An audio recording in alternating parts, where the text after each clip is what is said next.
All right, here we are on Tuesday afternoon in our Mama Liz training, and today we're going to talk about the subject to financing contract. And this has had some changes made to it recently. If you're online, you can download, hopefully you've already downloaded the contract online so that you can follow along with us. And we're simply going to go through the contract. You in the classroom have a copy in front of you. We're going to go through it, and I'll highlight and stress the points that have changed and been changed. But before we get started, we do have some new folks in the room, and I think everybody pretty much has sort of met everybody earlier. We have Karen Pruitt from the Charlie Road office, who is doing a lot of training up in that area. So we welcome you. She also teaches at one of the real estate schools. So it makes me nervous. I'm kidding. Nothing really makes me nervous. I didn't think so. So getting the contract out. And let me just tell you before we get into the actual contract, remember we used to have two contracts subject to financing. One was subject to financing for residential and one for condos. They now have made these two contracts exactly alike. There's no difference in them. They're interchangeable.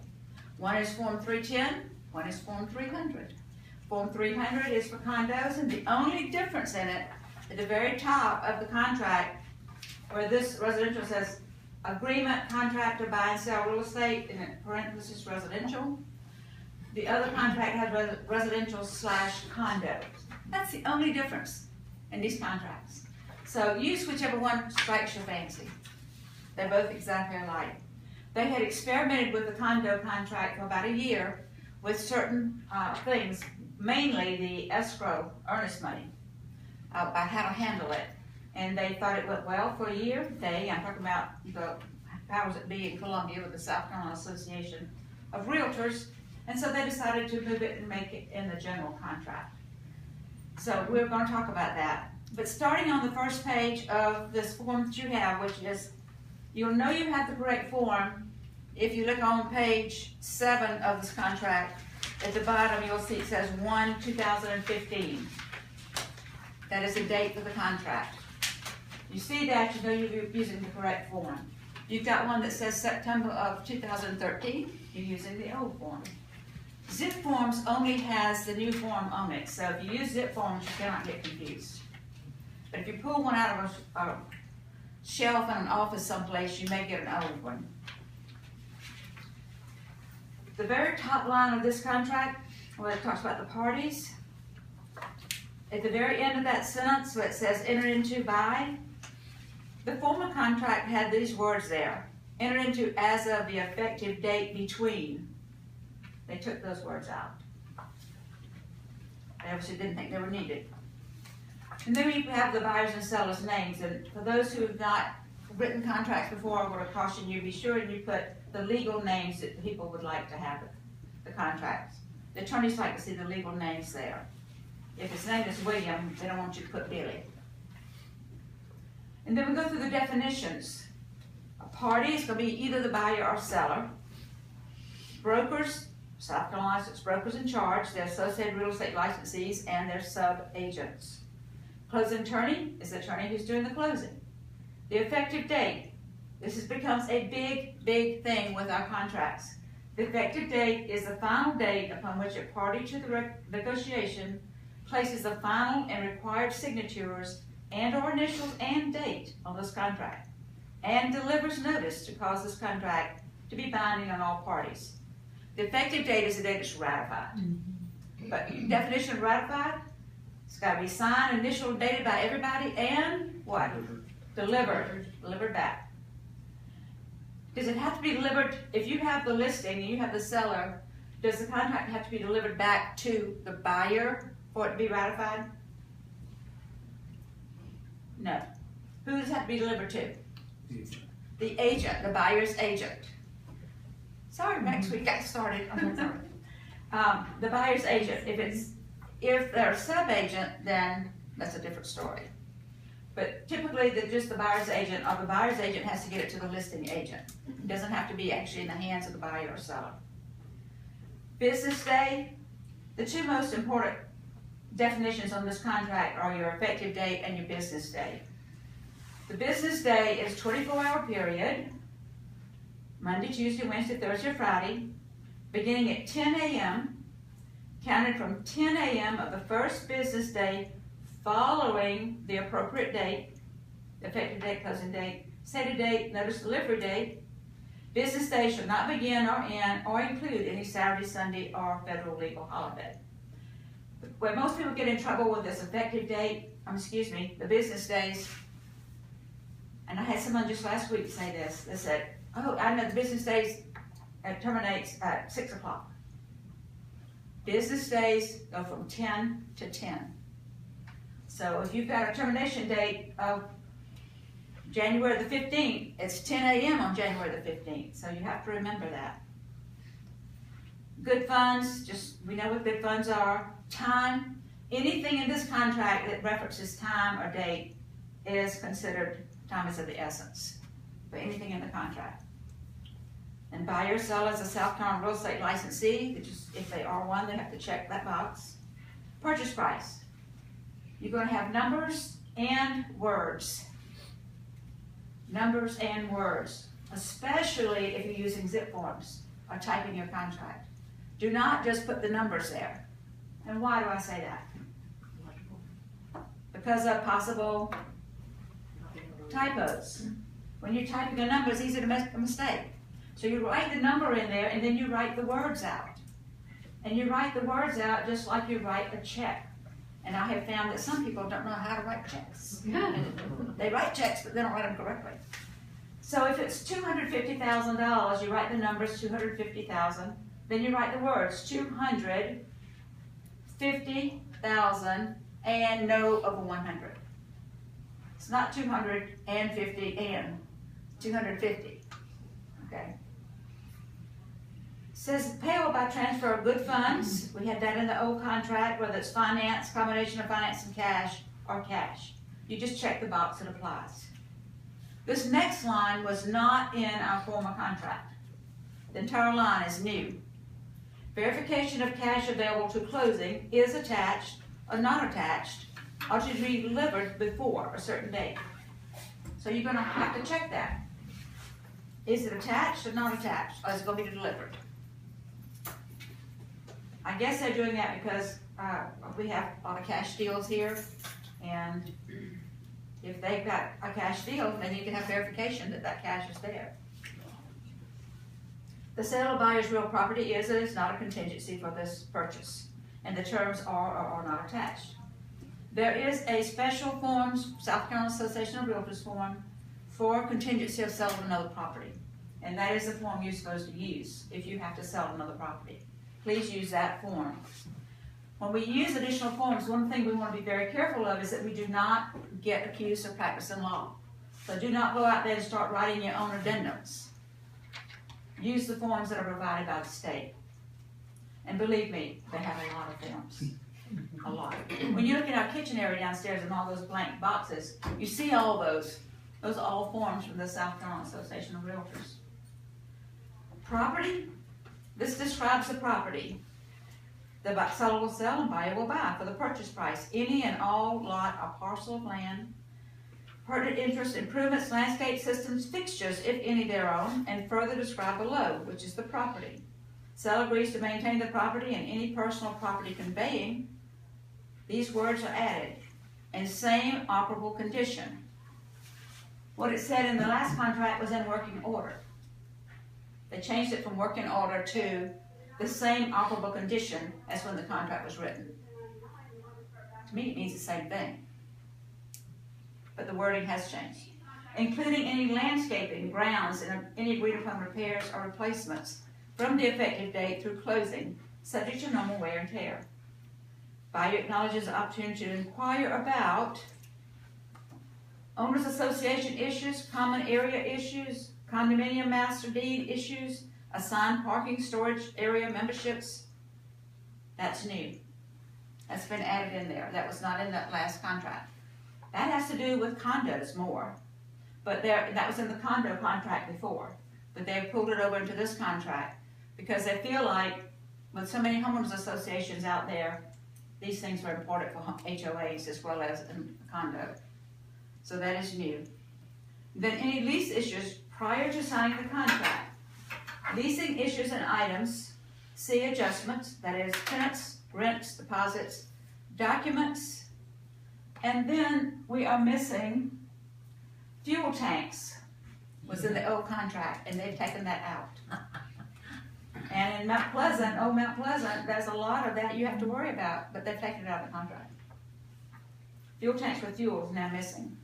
So alarm systems. This just tells you everything that has to be considered with the property. And basically that the property has to be maintained the way it is when you write the offer on the property until closing. We've got our address blanks and lot and block. What happens if the property does not have a lot or a block? Kevin and I ran into this the other day on the property he's listing. What happens? What do you do? What do you put there? NA. Every blank on the contract should have something in it. Every blank. So if there's nothing there to go there, then you put NA in those blanks. Then we go on down to parties agree that no personal property will transfer as a part of the sale except described below and or in an attachment, if you attach something. This is where a lot of people have trouble also, because the lenders do not like you putting things of value in here. Washer, dryer, refrigerator, those are standard things, and no lender has a problem with any of that. You start putting in a boat or a nice grill or something like that that has value, lenders do not like that, because they want the property to appraise for property value, not for the extras that you might have go with it. If you're going to do some of those bigger, larger items, you need to do it with a what? Bill of sale. Bill of sale. And you need to put here, see attached bill of sale. Because we're not trying to pull the wool over any lender's eyes. Everything that you do and talk about and negotiate with needs to be in the contract. No side deals. And we're talking about conveyance. They have left this pretty much alone from what it was before. The big thing is you put a closing date in your contract. It needs to be a specific date. Contracts that say it's going to close 10 days from my mother moving to town. Something like that. That makes a voidable contract. Do not do that. It needs to have a specific date in it. And people say, well, what if I have a house to sell? I don't know when that house in New Jersey is going to sell. What do I do? You pick a date out there somewhere. July, August, September, I don't care. Just pick a date. And then put on before that date. And so if it happens earlier, great. And then you have time to sell the property in the other state or the other area. And then you have an automatic extension of blank business days for unsatisfied contingency through no fault of either party. That's huge. This extension date is not an automatic extension of the contract. And a lot of experienced realtors in this town believe that it is. And they will tell you that. It is not. This is simply if the buyer or seller, due to no fault of either of them, the closing cannot take place. Maybe the attorney didn't get the title done in time, the lender had a problem, somebody besides the buyer or seller has a problem. Then this extension comes into place. So, what's a normal thing to put there? You don't ever need more than 10 days, for heaven's sakes. I put 5. 5 business days is a long time. And that should take care of it. But I saw one the other day that had 45 days in there. So you don't really need that. Then at the top of the next page, the other contract called for a general warranty deed. And this one just says a warranty deed. I don't know really why they changed that, but they did. And then you put in the name of the person or persons that are going to have title to the property. Maybe a father's buying it for his children. And maybe the title's going to be in the children's name. Whoever the title belongs, whoever they want the title to be, goes in this blank. It should not be left blank.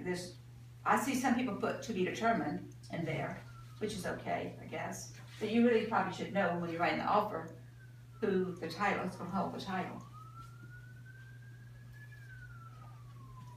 This goes on to say, the deed shall be delivered to the closing attorney designated place on or before the closing date, no later than 10 a.m. I don't know that that gets done, but it's saying in here that if, especially I guess if the seller should use a different attorney from the closing attorney to draft the deed, then they need to have it to the closing attorney's office before 10 a.m. the day of the closing.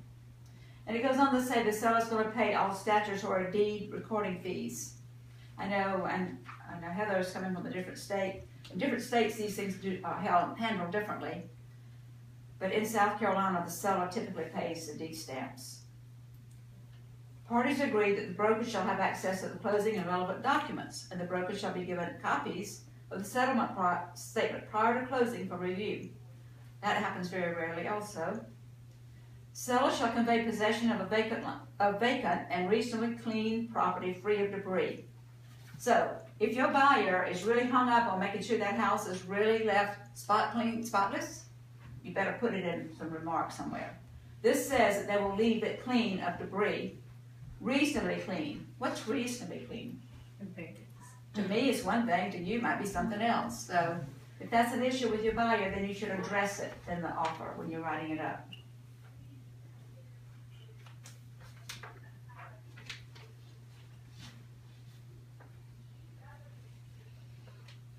The earnest money. This is a biggie, and this is where the big change has come place in this new contract. Well, the earnest money, first of all, I see a lot of contracts, and I do look at every contract that comes in my office. I read through it and look for potential issues that could cause problems. And I see quite often that people are not filling in the earnest money correctly. The earnest money, the first box is for the total of earnest money that you're going to give. And a lot of people ask me a lot of times, what do you recommend for earnest money? And I had this just the other day. We talked about this. $7,500 is the maximum for small claims court. So, I recommend no more than $7,500. Somebody was selling a $2 million property, and they said, you mean you wouldn't put the $7,500 down? I said, I wouldn't. Now, the seller may not accept that, but the problem is if there becomes an issue with the earnest money, and you have to fight over it, if you don't go to small claims court, it could take years in the regular courts. So if you can get by with the $7,500 or less, then you're protected by going to small claims court, which can be settled quicker than the other way. So the first blank would have the total amount of earnest money. Then it goes on to say it will be paid as follows. You're going to have so much with the offer. Hopefully, I like to see it always with the offer. But if it's $5,000 earnest money and $5,000 will accompany the offer, then $5,000 goes in that second blank. And what would go in the next blank then? If we are accompanying the offer with the earnest money, the next one says blank will be paid within blank business days from the effective date. What would go in those blanks? Would it be the same 5,000? If we have 5,000 total and 5,000 is going with the contract today, so how much is going to be paid in so many business days? 0. Or you could put in A, right? You put in A because it doesn't fly. But then sometimes people say, well, I've got to go back home to another state or wherever and transfer funds. That's when you'd say 0 is paid with the offer on in A, and then 5,000 be paid within 3 business days of the ratification of the contract.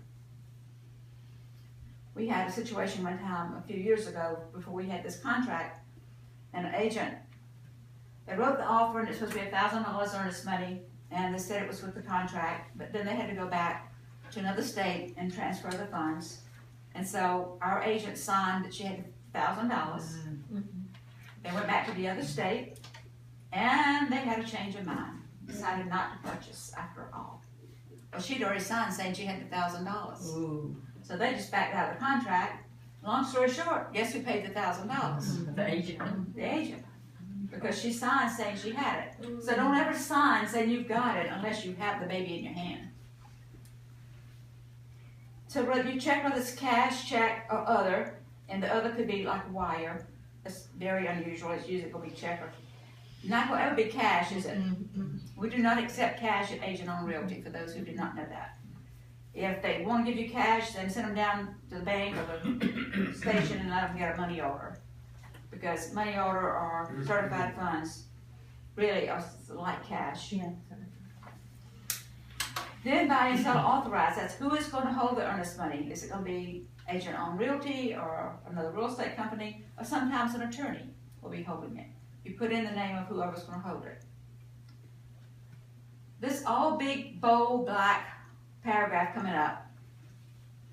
Basically, we've always said that earnest money was not refundable unless parties agreed on it. If parties cannot agree on it, then the broker cannot disperse it. That's when they have to go to interpleader with small claims court. They just can't disperse it. Well, now they have put in here, that what I've got in pink, says unless otherwise agreed upon in writing, the parties agree that the escrow agent shall disperse the earnest money to the buyer unless the seller's attorney has filed a lawsuit to determine distribution of the earnest money within 30 business days of the closing date. So if the seller does not sue within 30 days of the proposed closing date, then the buyer gets the earnest money back, period. Now that's huge. It was in our condo contract before, and we talked about this. It really scares me that agents now are going into zip forms, and the contract you pull up in zip forms is this new contract. And it scares the life out of me that our agents do not realize what they have. Because you and I both know most agents, when they're writing an offer, they don't read it, the printed material. And unfortunately, a lot of agents do not explain the printed material to their buyers or sellers. But you better be explaining this paragraph to your sellers, especially when you present a contract. It's very, very important.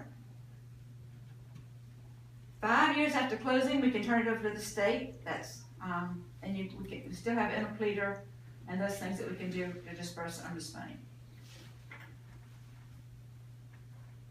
If the interpleader is to be used, parties agree that blank dollars shall be paid to the escrow agent as compensation before the escrow agent initiates the court of competent jurisdiction proceedings.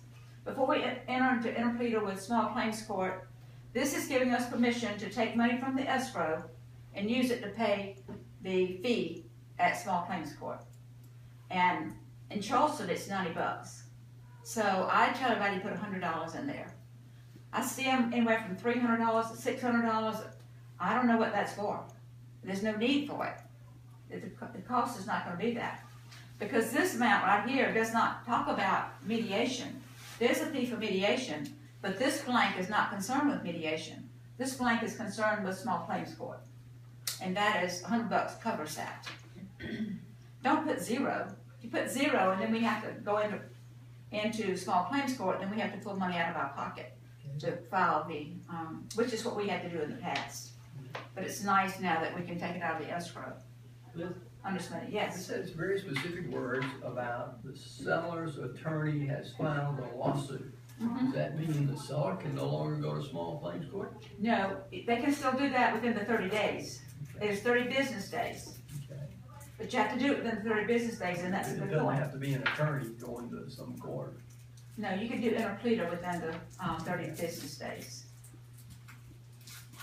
I specifically asked Byron King that question about that to make sure I understood that. I said, so does this negate being able to go to interpleader and things like that? And he said, no, you just have to do it within the 30 business days. Okay, transaction cost, this paragraph, I don't know why they did this. The verbiage is all exactly the same as it was before. They just rearranged the sentences. I don't know why. So when you first look at it, if you compare the two, you think that something's left out, but it really isn't. That it says exactly the same thing. And this spells out specifically what the sellers to pay for and what the buyers to pay for, unless you do something different. But I mean, the verbiage is all in there. So when you're presenting to the buyers and sellers, you need to read that and make sure they understand what they're supposed to be paying for. Then the second paragraph down there says about at closing, the seller shall pay buyer's transaction costs not to exceed blank dollars or a certain percent. And this is if the buyer's asking the seller to pay part of their closing costs. then they would put that in that spot. I thought at first when I was reading it that they had left out that one sentence that had the blank line under it. You know, all of y'all know we always wondered what the world that was for. Well, they didn't leave it out. They just put it at the bottom. And I'm still not sure what that's for. The line is, I just tell people to put NA in it, because I'm not really sure what it's for. But it does say that unless otherwise agreed upon in writing, buyer shall pay buyer's transaction costs and seller shall pay seller's transaction costs. Unless you do something differently, they each pay their own, which is spelled out in the first paragraph here of number 6. The finance clause is another one that has changed pretty drastically from the contract we've been accustomed to. I think it's changed for the better, a lot better in my opinion. One of the first changes, we talk about this, the contract is either it's contingent or not contingent on financing. And whether it's a 30 or 15 year, you check whatever box. Purchase money loan at reasonable prevailing market terms. If you've got a buyer that tells you, I am not gonna pay more than 4.5% interest rate, I'm just not gonna do it. You better be putting that in the contract someplace, because if they qualify for it, they would be liable by the contract. If you not put in the special stipulations, interest rate not to exceed a certain amount. It's not often that you get somebody that does that, but every now and then you do. So you wanna make sure and cover them and you. Now this one, the other contract, they had taken out the 2 blanks, minimum and maximum, and they put this back in here. So you're getting a loan amount of a minimum percentage and a maximum percentage. This is not the interest rate. This is the percentage of loan to value. Like 80%, maybe minimum of 80% loan to value, maximum of 90% loan to value, maximum of 100% loan to value. Somebody's getting 100% VA loan, you can put 100 and 100. So just fill out both blanks, but it's not the interest rate for the loan. Then we go on to say buyer must make timely good faith efforts to apply for and obtain financing while refraining from contrary actions in a timely manner. Buyer shall inform seller and brokers of pertinent financing issues and authorize their lender to disclose pertinent loan information to sellers and brokers. Sometimes you have to copy and paste this and send it to a lender, because they'll tell you, because of confidentiality, they cannot release information to you. This says right here that the buyers are given permission to do that. So sometimes you have to copy and paste and send it off. Buyers shall apply for financing within blank business days from the effective date. Quite often, it's already done when they get a ratified contract. But typically 3 business days is plenty of time, unless your buyers are out of the country or something. And now with DocuSign and those kind of things, 3 days is plenty of time. From the effective date. This next paragraph, this next sentence is what I like. And seller shall deliver notice to seller, and shall deliver notice to seller of reasonable pre-final loan approval. The other contract said final. This is saying pre-final. It makes more sense. Pre-final loan approval that contains no unreasonable credit, income, or asset conditions. The last contract said it contained no income, asset, or credit conditions. And we all knew that was impossible. So no unreasonable, and this is a little better. Still not good, but it's better. No unreasonable credit, income, or asset conditions within blank business days from the effective date. People are asking, well, what should we put in there? When can we get a pre-final loan approval with no unreasonable asset credit? Again, and it goes on to say in this paragraph that you're not going to get final loan approval until closing. So that's really when you get it, is at closing table. So basically, I guess we're putting in here 20, 25 days. If you got a 30-day closing, you should know 3 or 4 days ahead of time unless there's something major comes up. You should know pretty much if it's going to go through. I believe Dan Strecker was briefing a couple of weeks ago that the new closing requirements could be like 3 days ahead of time. Will that be helpful for this, or other hope? Dan Strecker was telling us that it's changed. I guess that's Fannie Mae. Was it Fannie Mae, I think? has changed in this year. About August, it's gonna be August when it goes into play. But all loans, packages will have to be, well, the buyers will have to see the final form, HUD form, 3 days prior to closing. So, yeah, that will help with this, but I bet the contract will change again before then. So, but yes, if that happens, that's gonna be interesting to get that they, and what I'm wondering is a lot to be determined about that yet, and Dan is looking, doing some research on it, but I was just wondering if the buyer's gonna have to go to the attorney twice. They gotta see it 3 days ahead of time, then they gotta have the actual closing. So I'm not sure. Kind of reminds me of 3-day right of rescission situation on refis, but that is coming down the pipeline. Final loan approval occurs when lender funds the loan. They changed the verbiage on that. Last time they said when the lender transfers funds. But I guess that's the same thing. Funds the loans and transfers funds. That is when you get the final loan approval. If a lender subsequently declines or fails to approve the financing, the buyers will notify the seller and the brokers as soon as possible. Then we put the type of loan we have here. The lender hopefully will always be Prosperity Home Mortgage. Then you put whether it's FHA, VA, conventional, seller, or other. And whether it's FHA or VA, and whether you're attaching the addendum or not. If it's FHA or VA, you should attach the addendum. Then we get into the repair procedure. Repair procedure is either this or due diligence. It is not both. It's either or. I highly recommend due diligence, but when you use due diligence, you have to be extremely careful that you pay attention to the termination date and that you're on top of that, and that you don't get caught with not doing something before that date. Repair procedure, they just simply up here at the top, it used to say is agreed upon and attached to, and now they just said it's part of the contract. I don't know why they had to go in and switch these little words around. I guess somebody had to earn some money on it, I suppose. It's the only thing I can figure. And I did the same thing in this. All the verbiage of number 8A and B are all the same as the previous contract. They just changed the sentences around. What used to be at the top is now at the bottom and vice versa. Moving it around. But the thing to caution you about on the repair procedure, if you decide to go repair procedure, this is a good route to go if you're representing the seller. Because if the seller agrees to make the repairs, then they need to proceed to closing that the buyer wanted. On due diligence, they don't have to do that. So if you're representing the buyer, I highly recommend a due diligence. If you're representing a seller, if you can get by with it, I recommend a repair procedure. But most of the time, people are going to bring you a due diligence for the buyer on your listing, so you need to understand it.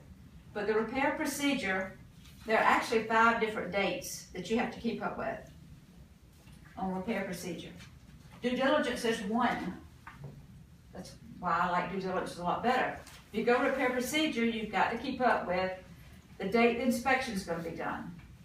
And then after the inspection, and it specifically spells out in this paragraph what the seller's agreeing to, or what the inspection is supposed to look at. Not that that makes a lot of difference. When I've had agents come to me and say, well, the contract says right here what they're supposed to be looking at, the waste systems, the roof free of leaks, blah, blah, blah.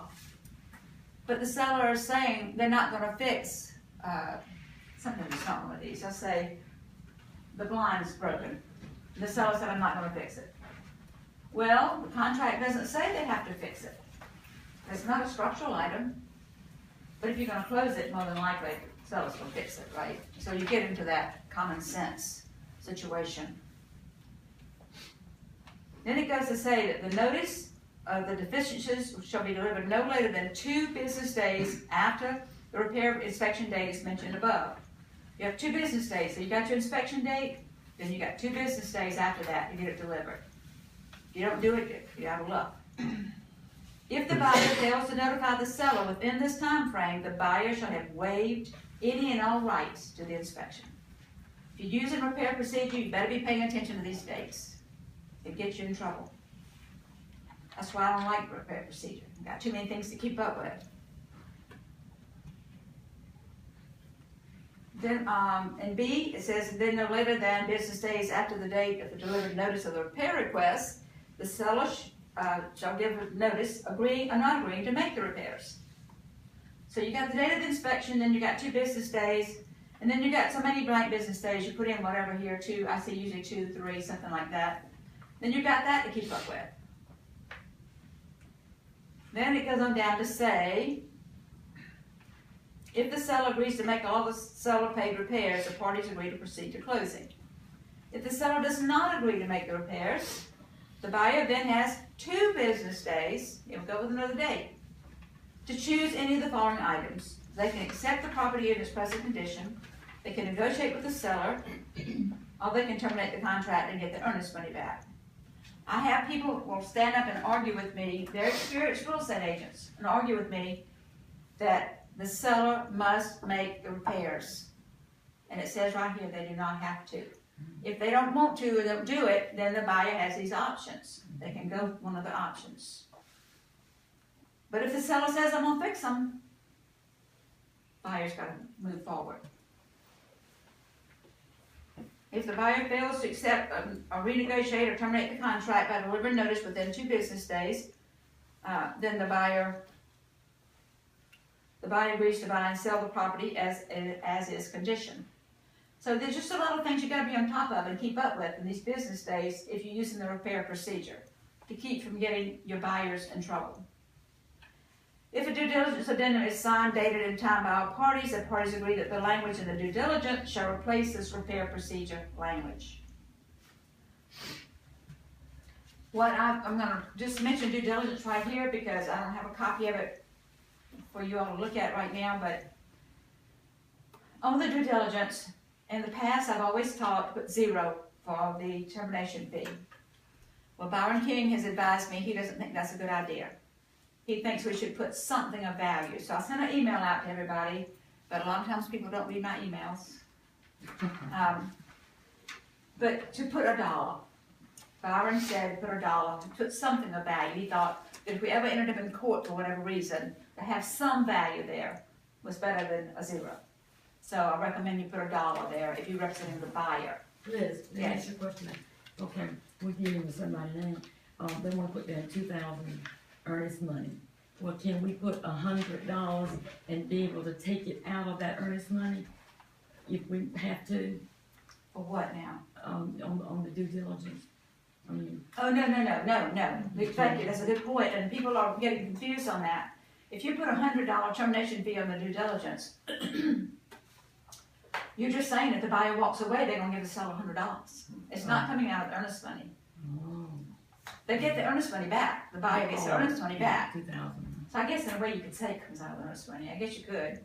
I mean, it's Yeah, but coming, do they understand the thing, they should pay the seller $100? if you put $100 in that due diligence section, they will give the seller $100 if they terminate the contract.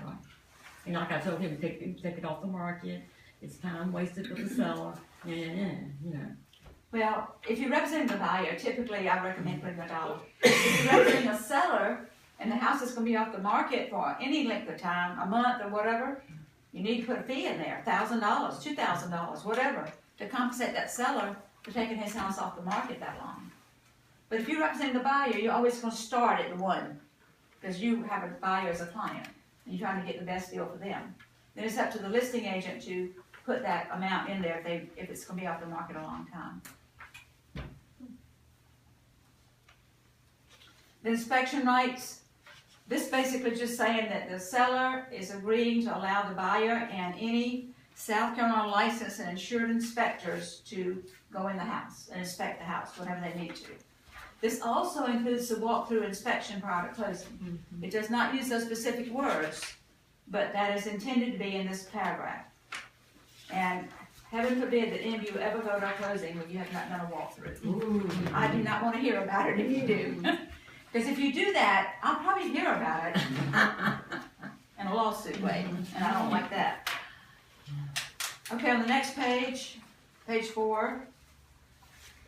So I'm talking about the seller's gonna make the property accessible on all for inspections. Going on down to number 10, the appraised value. This paragraphs have not changed at all, but the property is either contingent upon the appraising of the property or not. You notice in this first one, if it is contingent on the appraising, you go down about the third line. Says if the parties are made aware that the appraised value is less than the purchase price, so appraises for less, and the seller delivers notice to the buyer within 5 business days or closing, whichever is earliest, of an amendment to reduce the purchase price, the buyer has to proceed and buy it. Now you might say, well, who wouldn't want to go ahead and buy it? If it appraises for less and the seller's going to sell it for less, why wouldn't the buyer want to buy it?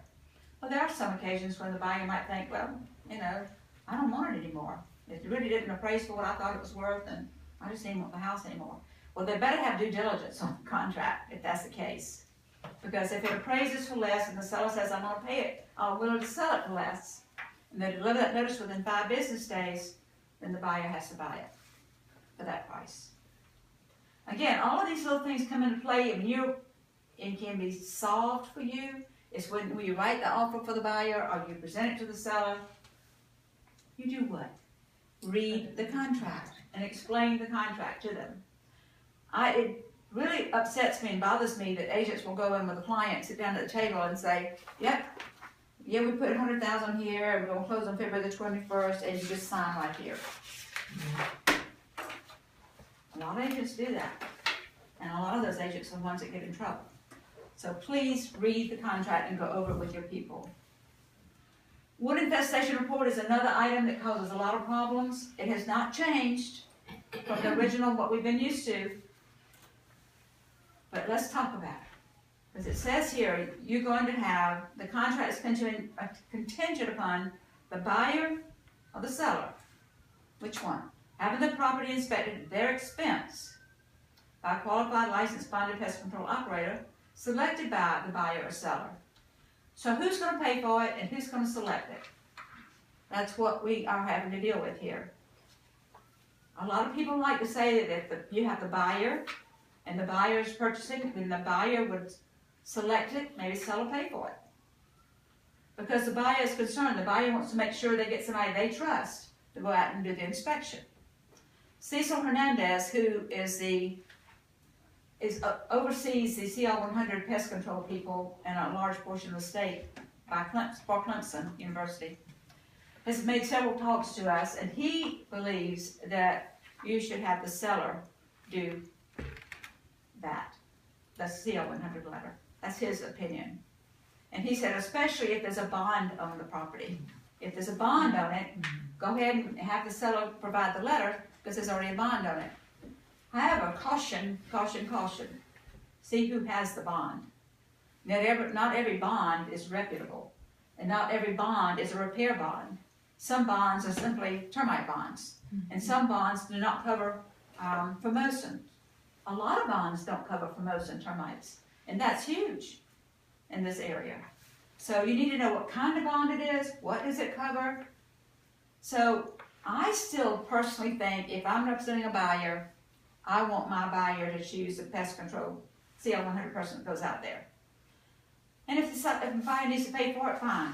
But a lot of times we ask the seller to pay for it and the buyer to select the person that's going. So if we were doing that, then we'd say that the seller is having the property inspected at their expense, an inspector chosen by the buyer, if we want to do it that way. But then we have to have, let's read this next sentence carefully. This next sentence is causing all kind of problems with the agents. And delivery to closing of a CL 100 wood infestation report dated no earlier than 30 calendar days prior to closing. No earlier than 30. And we know that's because they're only good for 30 days, right? Yeah. But here's the part. And no later than blank calendar days prior to closing. Had one other day that put 30 calendar days in there. And it was 2 weeks before closing and they hadn't ordered the CL 100 letter. And this person, this contract, they had used due diligence and they sent a repair request to the seller.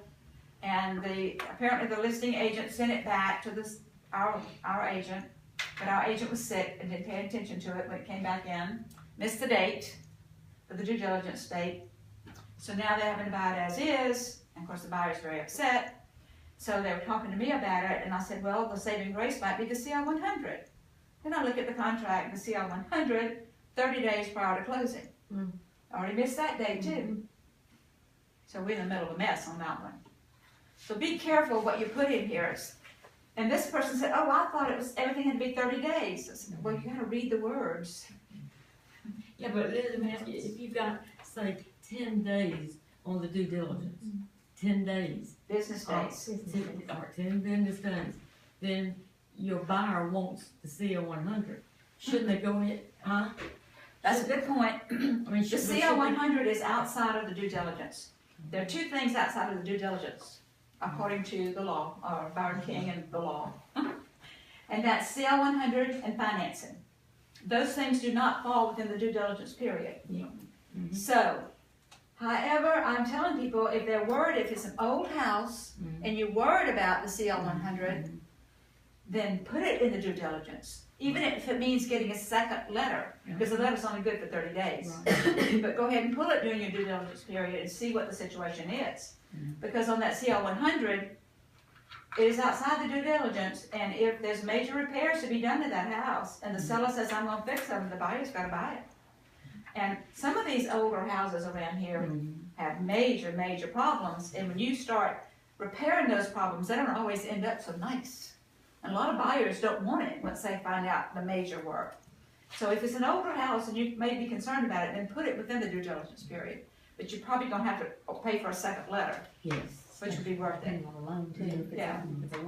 It's a small loan. So what goes in that spot? I'd say 10 days, 10 to 15 days is plenty of time, but if you don't want that to pass you by either. This is calendar days, not business days. And it's prior to closing. You said it will be delivered to the closing attorney. Most people don't bother to do that either. But it's supposed to go to the closing attorney that many days before the closing.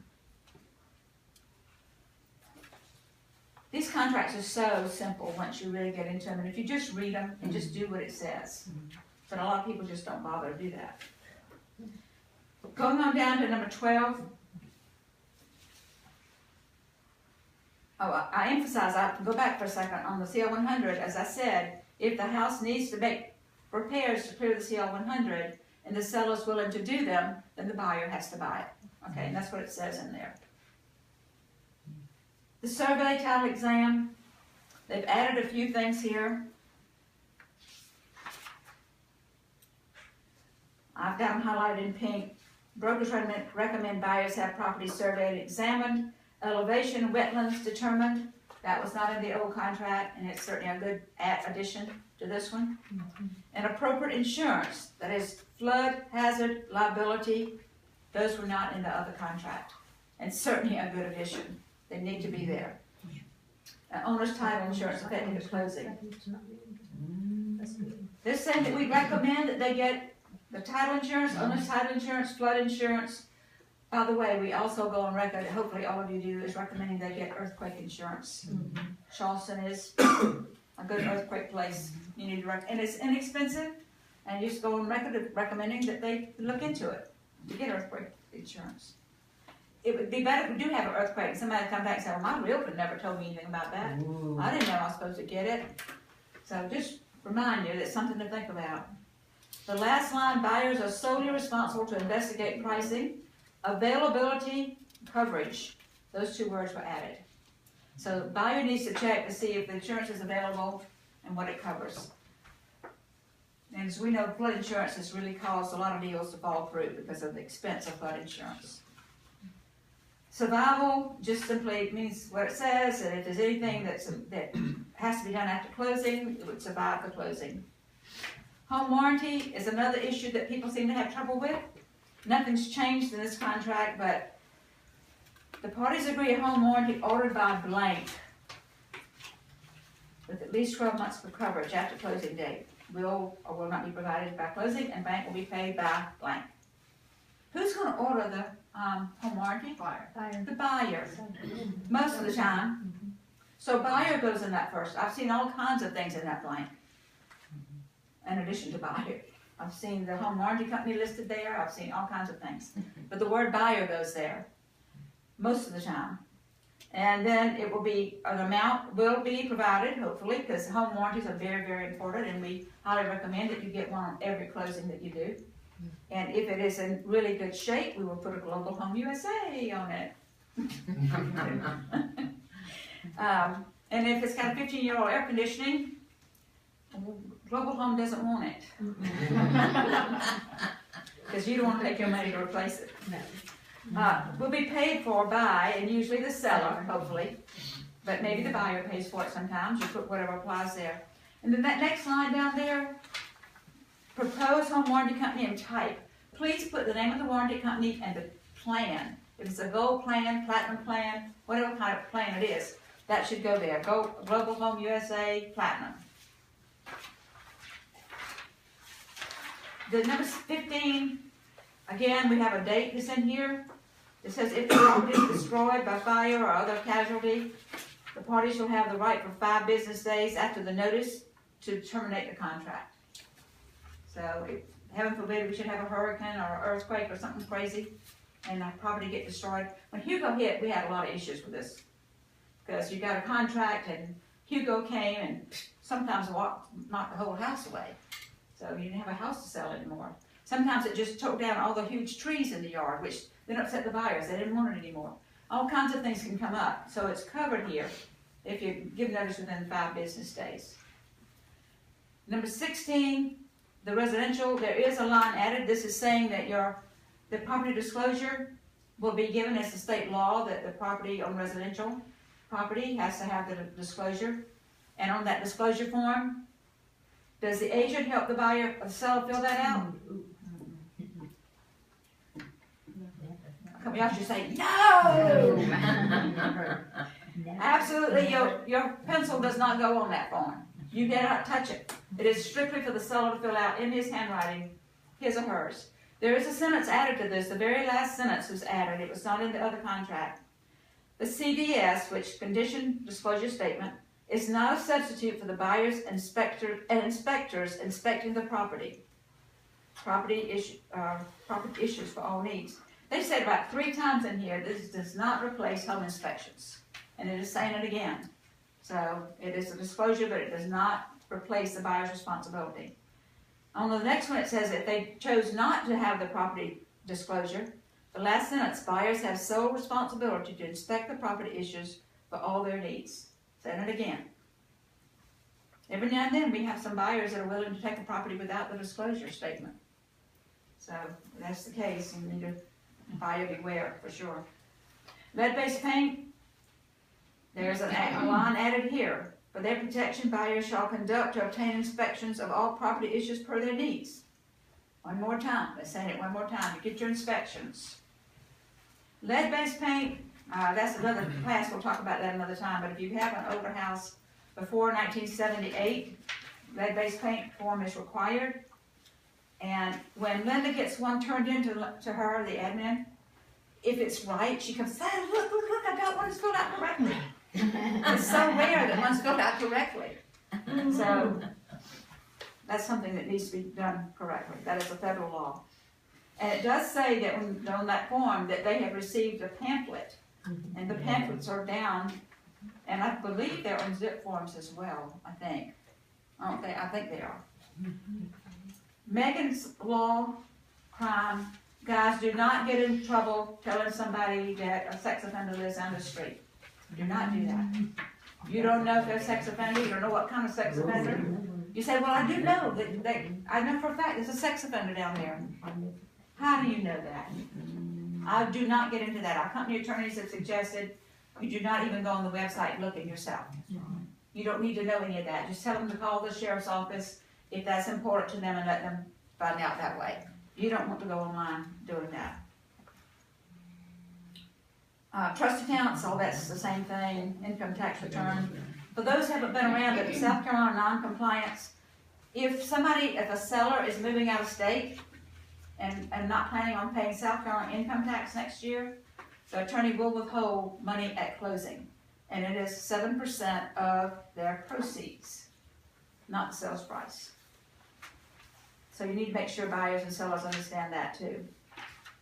And down in the adjustments, the very last line has been added. Special assessments approved prior to closing shall be the responsibility of the seller. Special assessments approved after closing shall be the responsibility of the buyer. You think that'd go without saying? Default is the same thing. It tells you, spells out if a buyer or seller defaults, what happens to them and what can go on. Mediation, it talks about mediation. For those who haven't been through this contract before, I'm going to pretend you can go home and sit and read every word of it. But then number 25,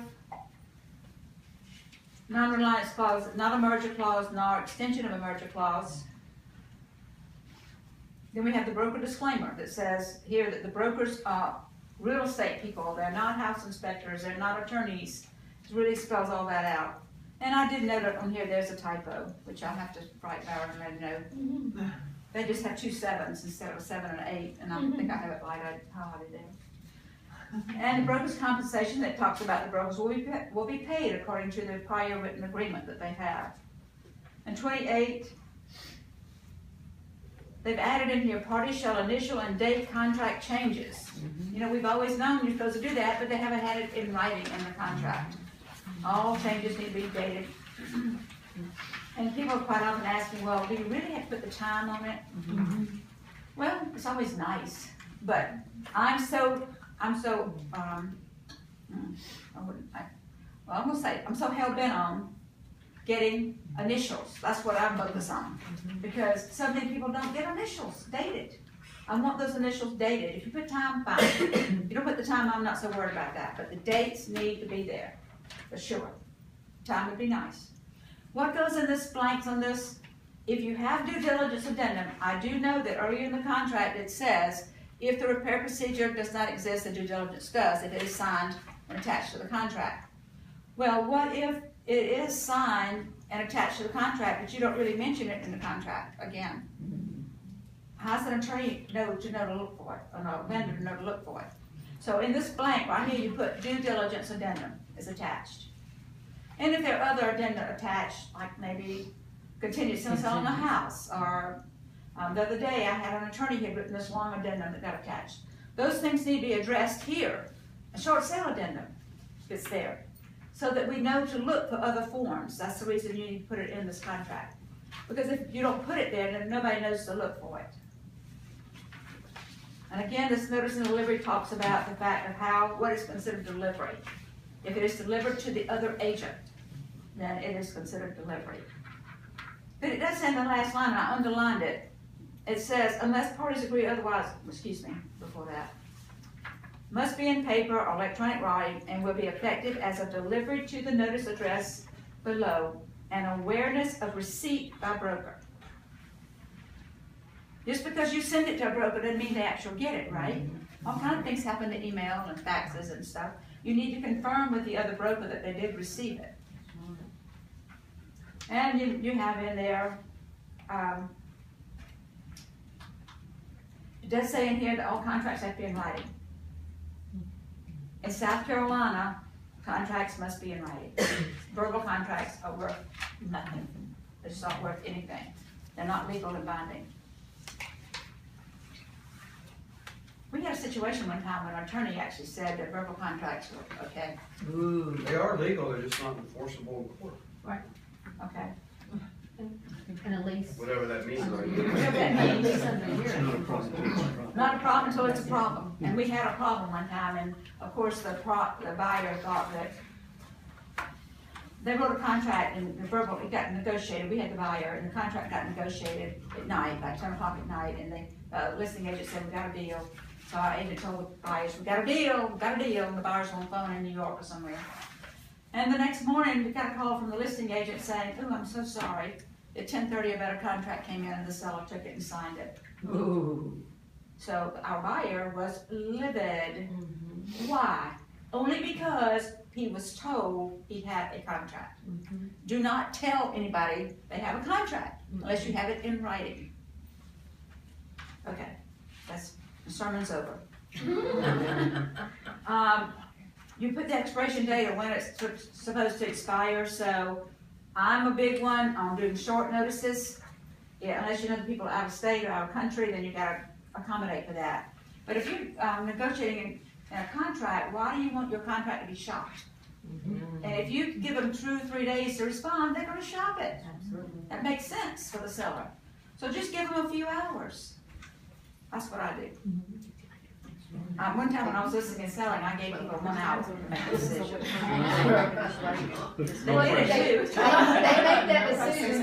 It was a good contract. As soon as they see that price. All right, at the bottom of this page, y'all, the initial blocks are gone. It was always stupid to have them down there, but it was there. They're gone now. Yes. Liz, Yeah. just a question, on a comment about just a few hours. You know, typically when someone writes a contract on the house, that's the one they want. Occasionally there might be 2 or 3 backups, but if you put the seller in this, tell me within a few hours or not, they're still at work and they have to get home and talk to the spouse and all that. Wouldn't it be Well, I think ask for beneficial? When I say, and if I write a contract at 8 o'clock in the morning, I'm not gonna give them till 10 in the morning. If I write one at 8 or 9 in the morning, I'm gonna give them till 7 or 8 or 9 at night. But I'm not gonna give them till the next day. No next day. And sometimes the sellers will it ask for an depends on the extension too. situation. If you, I'm sorry? sometimes the seller will ask for an extension, Right. ask for a little more time too. Sometimes they will. But if you write a good offer and that's what the buyers want. They know. The next page, I wanna call your attention, this is not to change, but I wanna call your attention to it.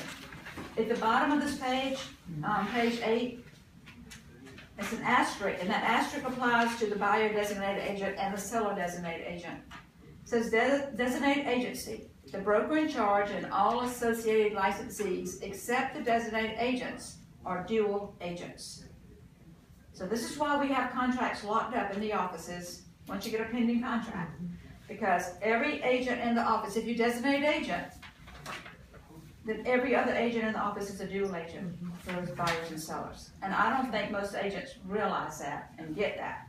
So they wanna talk about these contracts. You can't talk about a contract once it's pending, because what if it falls through? Then you've given up the seller's personal information, and that's not good. So, another thing on this page, I'll call your attention to, if you have a customer, not a client, you have a buyer customer. A lot of agents said, what do I do? There's no place up here, if you're a buyer customer, unless you're a sub-agent of the seller. If it's a customer in your own listing, then I recommend that you just write the word customer across there, or put nothing in that spot. Yes, if it's your listing and you have the customer, you can get both sides of the commission. That has nothing to do with who you're representing. You're only representing the buyer. You're not representing the seller. So you just write the word customer across it to make sure, absolutely sure that buyer understands, or the seller understands, whoever you're not representing.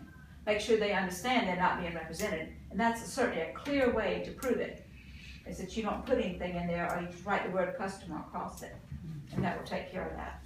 We don't have too many of that happening, but occasionally it does. The only other thing I'll call your attention, especially for the newer folks, I do have these sheets downstairs, and it's got date, September 13, I'll have to update that, because we now have a January 2015 contract. But this is a reminder sheet that I put together. Once you get an offer or ratified contract, and this sheet just helps you keep up with all the dates. You plug the dates in, everything that's gonna happen, and then you keep this as a reminder to make sure you take care of everything in a timely fashion. Plus also, the Google Calendar is a great place to put all your dates. Once you get a ratified contract, all these 2 days, 5 days, all these things, put them all in and put them on the calendar. So you've got that coming up. Also, on determining due diligence dates, terminations, I have a computerized program that you can plug the ratification date in, and it will give you the termination date. Plug in the number of business days for the due diligence, and it'll give you that. As long as you remember to put the next date after the date it's ratified, because the due diligence starts, business days start the next day following ratification. So it's a good program. If any of you want it, I'll be glad to send it to you. I'll tell you how to get to it. Any questions? You did a good job. Yeah. Good job explaining that. Yeah, all got it. Thank you very